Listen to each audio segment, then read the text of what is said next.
Hello வணக்கங்க. நான் உங்கள் ஹோமியோபதி டாக்டர் வள்ளி. உங்களுடைய ஆரோக்கியம் தாங்க எங்களுடைய முன்னுரிமையாக இருக்குது. அந்த நோக்கத்தில் இன்றைக்கி நான் உங்களுக்கு கொண்டு வந்திருக்க செடி என்னன்னு பார்த்தீங்கன்னா, என்னுடைய தோட்டத்துலேருந்தே உங்களுக்கு எடுத்துகிட்டு வந்திருக்கேங்க. அதை நான் காமிக்கிறேன் பாருங்கள். எல்லாருக்குமே தெரிஞ்ச ஒரு செடி தாங்க. நம்ம தமிழ்நாட்டில் பரவலாக நம்ம யூஸ் பண்ணிகிட்டு இருக்க செடி தாங்க. இதோட மருத்துவ குணம் எல்லாருக்குமே தெரியுங்க. ஆனாலும் ஹோமியோபதியில் நாங்கள் இதை எப்படி யூஸ் பண்ணுறோம், அதே மாதிரி பார்த்தீங்கன்னா இதோட பயன்கள் என்னென்னு, இது யார் யாரெல்லாம் பயன்படுத்தலாம்னு அதோட நன்மைகளை நான் உங்களுக்கு சொல்லித்தராங்க. அதுக்கு முதல்ல இந்த செடி வந்து எங்கெங்கெல்லாம் வளரும்னா, இதுக்கு எல்லா இடத்துலையுமே வளருங்க. இதுக்கு தண்ணியே தேவை. இந்த ஆலோவேரா செடியை நான் எப்படி யூஸ் பண்ணலாம் உங்களுக்கு சொல்லித்தராங்க. சிஸ்ஸர் இல்லைனா கத்தி எடுத்துக்கோங்க. எடுத்துகிட்டு இந்த மாதிரி நல்ல பல்பு சதை பகுதி அதிகமாக இருக்கிறத நல்ல தடிமனான தோல் உள்ளதை வெட்டி எடுத்துக்கோங்க. அப்போ தான் நிறைய நம்மளுக்கு வந்து அந்த ஜெல்லி லைக் அந்த அலோவேரா ஜெல் நமக்கு கிடைக்கும் பார்த்துக்கோங்க. அந்த பெரிய தக்கையாக இருக்கிறத வந்து நல்ல க்யூபாக வெட்டி எடுத்துருங்க. வெட்டி எடுத்ததுக்கப்புறம் ரொம்ப கசக்குங்க. கையில் பட்டாலும் நீங்கள் வாஷ் பண்ணிடுங்க. அந்த கற்றாழையை வந்து மறுபடியும் சின்ன சின்னதாக வெட்டிட்டு அந்த கிரீன் கலர்ல இருக்க தோலை வந்து செதுக்கி எடுத்துருங்க. உள்ள இருக்க சதைப்பற்று தான் நமக்கு யூஸ்ஃபுல்லா இருக்கும். அதே மாதிரி பாத்தீங்கன்னா வெட்டினதுக்கு அப்புறம் அது எப்படி இருக்குன்னு பாத்தீங்கன்னா இந்த மாதிரி கொல கொலன்னு வலுவலுப்பா இருக்குங்க. நம்ம எடுக்கவும் முடியாது, கையில வலிக்கிக்கிட்டே போகும். ஜெல்லி கன்சிஸ்டன்சில தான் இருக்குங்க. நம்ம தொட்டாலுமே நம்மளுக்கு வலுவலுப்பான ஒரு சென்சேஷன் தான் இருக்குங்க. இப்போ நான் காமிக்கிறது என்னன்னு பார்த்தீங்கன்னா, நான் கிளினிக்கு போகிற வழியில் ஒரு பெரிய காடே, சோற்று கற்றாழை காடே இருந்ததுங்க. உங்களுக்காக நான் நின்று சரி லைவாக காமிச்சிடலாமே அப்படின்னு சொல்லிட்டு நான் அந்த இடத்துல நின்று வீடியோ எடுத்துகிட்டு போனாங்க. இன்றைக்கி நம்ம பார்க்க போகிற செடி வந்து சோற்று கற்றாழைங்க. இங்கிலீஷில் ஆலோவேரான்னு சொல்லலாம். ஹோமியோபதியில் நாங்கள் ஆலோ சார்கோட்டினான்ற பேரில் நாங்கள் யூஸ் பண்ணிட்டு வரோங்க. இதுக்கு இன்னும் நிறைய பேர்கள் இருக்குங்க. குமரினும் பேர் இருக்குது, கண்ணினும் பேர் இருக்குது. இந்த ரெண்டு பேரும் வரதுக்கு காரணம் என்னன்னு பார்த்தீங்கன்னா, ஆக்சுவலி இது வந்து நம்மளோட ஆன்டி ஏஜிங் ப்ராப்பர்ட்டியாக செயல்படுறதுனால இதுக்கு வந்து குமரி கண்ணின்னு ஒரு ரெண்டு பேர்கள் இருக்குங்க. இதோட நன்மைகள் உங்கள் எல்லாருக்குமே நல்லாவே தெரியும். இருந்தாலும் நாங்கள் எப்படியெல்லாம் யூஸ் பண்ணுறோம் உங்ககிட்ட நான் சொல்கிறேங்க.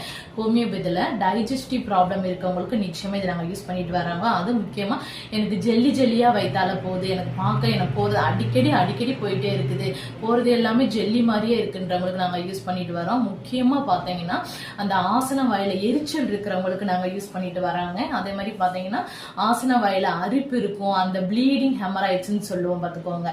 ரத்தம் மோஷன் போகும்போதே ரத்தம் போகும், அவங்களுக்குலாம் ரொம்ப யூஸ்ஃபுல்லான ஒரு மெடிசனா இருக்குது. அதி முக்கியமா எதுக்கு செயல்படுதுன்னு பார்த்தீங்கன்னா, தலையில பொடுகு இருக்கிறவங்க, எந்த வெரைட்டியான நிறைய டைப்ஸ் இருக்கு பொடுகுல, எந்த வெரைட்டியான பொடுகுக்குனாலுமே இந்த ஆலோவேரா ஜெல் ரொம்ப யூஸ்ஃபுல்லா இருக்கு. நீங்க அப்படியே ராவா எடுத்து மிக்சியில போட்டு அடிச்சு அதை நம்ம தலையில அப்ளை பண்ணி ஒரு 1/2 hour ஊற வச்சுட்டு நம்ம நார்மலா யூஸ் பண்ற ஷாம்பு போட்டு யூஸ் பண்ணா நம்மளுக்கு இருக்கு தலையில இருக்கிற அந்த பொடுகு எல்லாமே நம்மளுக்கு கிளீன் ஆகிறத நம்ம கண் கூட பார்க்க முடியுங்க. ரெகுலரா யூஸ் பண்ணிட்டே வரணும். உங்களுக்கு சைனஸ் ப்ராப்ளம் இருக்குன்னா அதுக்கு ஏற்ற மாதிரி நீங்க டைமிங்ஸை மாத்திக்கணுங்க. மற்றவங்கள மாதிரி தொடர்ந்து நீங்க யூஸ் பண்ணக்கூடாது.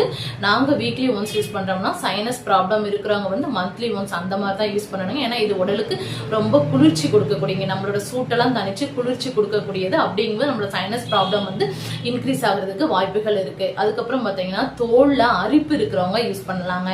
ஃபேஷியல் மாஸ்கா நம்ம யூஸ் பண்ணலாம். ஃபேஷியல்ல எல்லாத்துலயுமே வந்து இந்த ஆலோவேரா ரொம்ப நம்மளுக்கு யூஸ்ஃபுல்லா இருக்குதுங்க. நம்ம வந்து அப்படியே கூட யூஸ் பண்ணக்கூடிய ராவா கூட யூஸ் பண்ணலாம். அப்படி இல்லைன்னா நம்ம வந்து அதை வந்து ப்ராசஸ் பண்ணி அது மூலமாவும் நம்ம யூஸ் பண்ணலாங்க. ஹோமியோபதியில ஆலோவேரா வந்து நாங்க அடிக்கடி யூஸ் பண்ணிட்டு இருக்க மருந்துகள்ல ஒரு புற்றுநோயை குணப்படுத்துற தன்மை இந்த சோற்று கற்றாழைக்கு இருக்குங்க. நெக்ஸ்ட் பார்த்தோம்னா செரிமான கோளாறை சரி செய்யறதுக்கு இந்த சோற்று கற்றாழை நமக்கு ஆலோவேரா நம்மளுக்கு உதவியா இருக்குங்க. அதே மாதிரி பாத்தீங்கன்னா நிச்சயமா இது அதிகமா செயல்படக்கூடியது எங்கன்னா ஹெமராய்ட்ஸ் பேஷண்ட்டுக்கு தாங்க, நமக்கு நல்லாவே தெரியும்.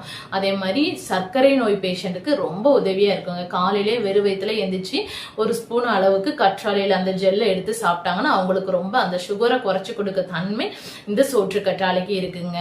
நெக்ஸ்ட் பார்த்தோம்னா நம்மளுக்கு வந்து ஆன்டி ஏஜிங் ப்ராப்பர்ட்டியா செயல்படுது. எனக்கு முகம் தோல் சுருங்கிடுச்சு, எனக்கு பிம்பிள்ஸ் இருக்கு, எனக்கு மூஞ்சில சின்ன சின்ன கட்டிகள்லாம் வருதுன்னா அந்த ஜெல்லை நம்ம வந்து எடுத்து அப்ளை பண்ணா அது நம்மளுக்கு ரொம்ப யூஸ்ஃபுல்லா இருக்குங்க. கடைகள்ல ரெடிமேடாவும் ஆலோவேரா ஜெல்லுன்னு கிடக்கு.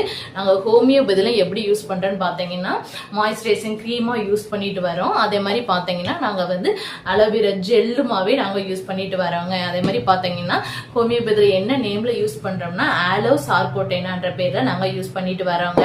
ஹோமியோபதி டாக்டர்ஸ் அடிக்கடி யூஸ் பண்ணக்கூடிய மெடிசன்ல இந்த ஆலோவேரா வந்து முக்கியமான ஒரு மருந்தா செயல்படுது.